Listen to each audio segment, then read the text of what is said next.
Assalamualaikum warahmatullahi wabarakatuh.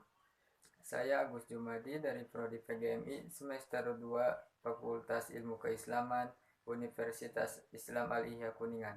Di sini saya akan menjawab soal-soal UTS mata kuliah perkembangan peserta didik. Langsung ke pertanyaan pertama. Jelaskan kenapa mahasiswa PGMI diwajibkan mempelajari mata kuliah perkembangan peserta didik. Jawabannya, karena jika setelah lulus dan menjadi guru, kita bisa tahu perkembangan yang dialami murid-murid kita nanti. Selain itu, mempelajari perkembangan peserta didik juga dapat merespon perilaku secara cepat, membantu mengenali adanya penyimpangan yang terjadi pada diri peserta didik. Pertanyaan kedua, jelaskan pengertian perkembangan peserta didik dan psikologi perkembangan. Perkembangan peserta didik merupakan bagian dari pengkajian dan penerapan psikologi perkembangan yang secara khusus mempelajari aspek-aspek perkembangan individu yang berada pada tahap usia sekolah dasar dan menengah. Sebagai individu yang tengah tumbuh dan berkembang, peserta didik memerlukan bimbingan dan pengarahan yang konsisten menuju ke arah titik optimal kemampuan fitrahnya.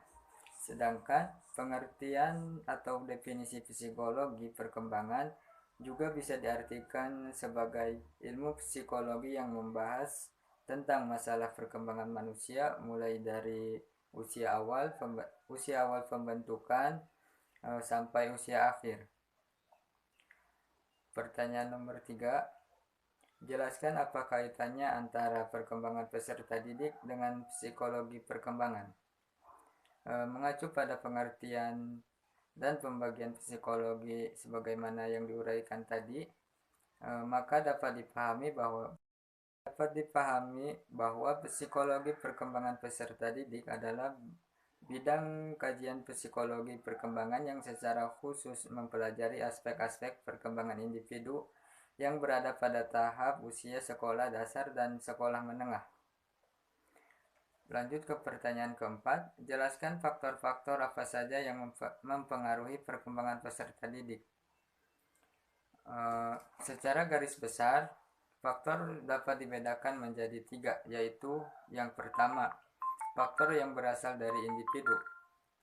Ini merupakan faktor yang sangat tampak dan dapat dilihat dari segi bakat, sifat-sifat keturunan, dan dari dorongan juga. Faktor kedua yaitu faktor luar individu. Faktor-faktor ini dapat diuraikan diantaranya dari makanan, iklim, kebudayaan, ekonomi, kedudukan anak dalam lingkungan keluarga. Dan faktor yang terakhir adalah faktor umum. Faktor umum ini mencangkup inteligensi, jenis kelamin, kesehatan, dan ras. Soal yang kelima, jelaskan materi apa saja yang dipahami dari materi perkembangan peserta didik. Yang pertama ada faktor-faktor yang mempengaruhi perkembangan. Jadi ada beberapa faktor yang mempengaruhi perkembangan manusia. Misalnya warisan yang dibawa sejak lahir, lingkungan, kematangan fungsi organis dan psikis yang didorong oleh suatu kekuatan dari dalam.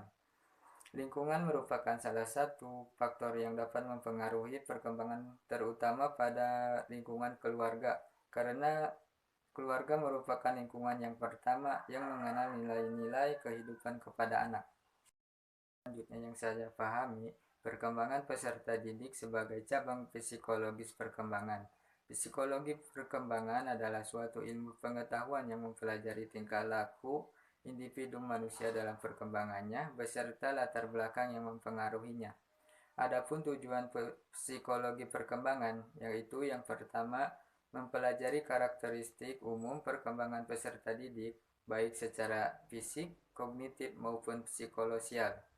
Mempelajari perbedaan-perbedaan yang bersifat pribadi pada tahapan perkembangan tertentu.